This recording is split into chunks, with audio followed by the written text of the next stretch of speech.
Lots of copywriting is about higher level strategic stuff, such as your audience, your offer, um, what you're talking about, how you position your offer, all that kind of stuff. But there's also a lot of quick wins you can make, regardless of all these things. And it's really useful to have an understanding of these things because they're quick wins. Because you can really easily improve anything just by following a few tiny little steps and making a few little changes. So to help you do this, a few months ago I put together this checklist. It's a 4-step persuasive writing checklist, and it has 4 things you can do to immediately improve your copy. And I'll work through all 4 of them. But first, I'll tell you what they are. First one is delete the word will. Next, use you, be specific, and replace your adjectives with facts. So those 4 things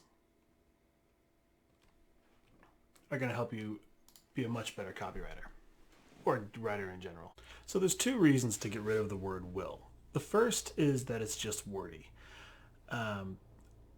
Most sentences with the word will in them can function just as well without that word. So you may as well just get rid of it to make your writing more concise. The second reason is that getting the word will is it's a future-looking sort of state word that makes your reader imagine a future state. But it's more effective to just put the reader in that future state. So if we're talking about the checklist, for example, I could write, this checklist will help you write more persuasively.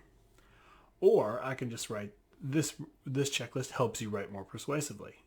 The difference between those 2 sentences is that one is more concise, the second one, and also the second one is putting the reader right in the action.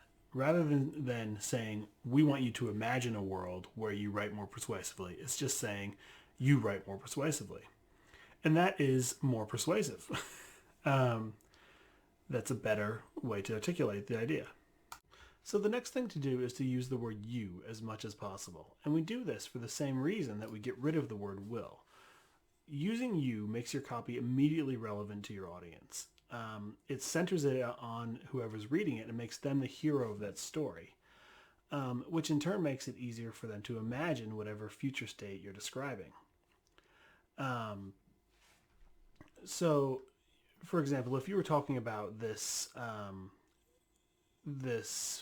checklist, you could write, people who can write more persuasively have more influence at work. That's just a sort of anodyne statement. If we change people to you, we would write, writing persuasively gives you more influence at work. That puts the reader right in that story. That makes them understand how it affects them rather than having to think of just generally people and then try to slot themselves into someone else's story. So you really want to use you as much as you can and make your reader the center of whatever you're talking about. So this one is harder to do, but it also adds a lot more value. So it's definitely worth doing in your writing. Be specific. And this is all about making sure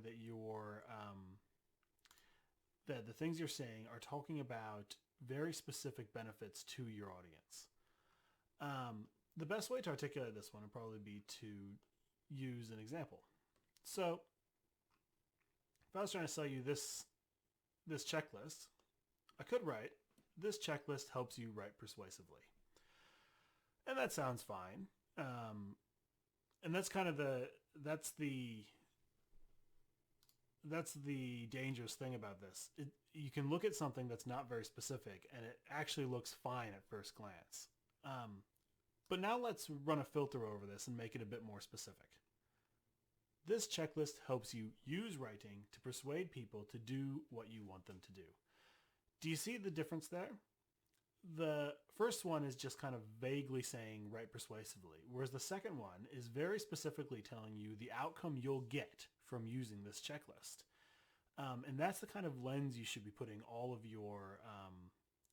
putting over all of your writing, because you'll find that if you can do this, you'll become a lot more persuasive really quickly.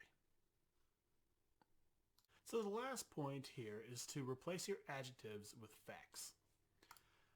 If you cast your mind back to when you're in primary school, you'll remember that adjectives are descriptive words. Things like fast, smart, big, shiny. And as much as possible, try to replace these descriptive words with actual descriptions of your product or service. So as an example of this, if you had a really fuel efficient car, you could write, this car is really fuel efficient. That's nice, but it makes the reader think, well, says you. It doesn't actually persuade that much. It's just you saying that the thing that you're selling is great. So what you could do instead is say the actual fuel efficiency. You could say this car can drive 100 kilometers with 2 liters of petrol. That's really fuel efficient. And by doing that, you're actually saying what what your product does and the value of it, rather than just expecting the reader to take your word for it. Another way to describe this is the show don't tell rule. If you rather than tell people how great something is, show them with actual concrete facts, and you'll have a much more persuasive argument. So let's wrap it up. Number 1, delete the word will. It's wordy. It asks your reader to do too much work. Number 2, use you. Puts your reader in the driver's seat, makes them understand how something impacts their life in a positive way. Number 3, be specific. Don't talk in vague aspirational statements. Be very specific about the value you add to your reader's life. Number 4, replace your adjectives with facts. This is really a subset of be specific, but in a very specific way. Take your descriptive adjectives out and replace them with facts that tell the same story. This will mean using more words, but that's okay. It's better to use more words to do a good job of persuading someone than to use fewer words doing a bad job of persuading them. That's it. Do these 4 things, and I guarantee you your writing will become a lot more persuasive, no matter what you're trying to persuade people to do.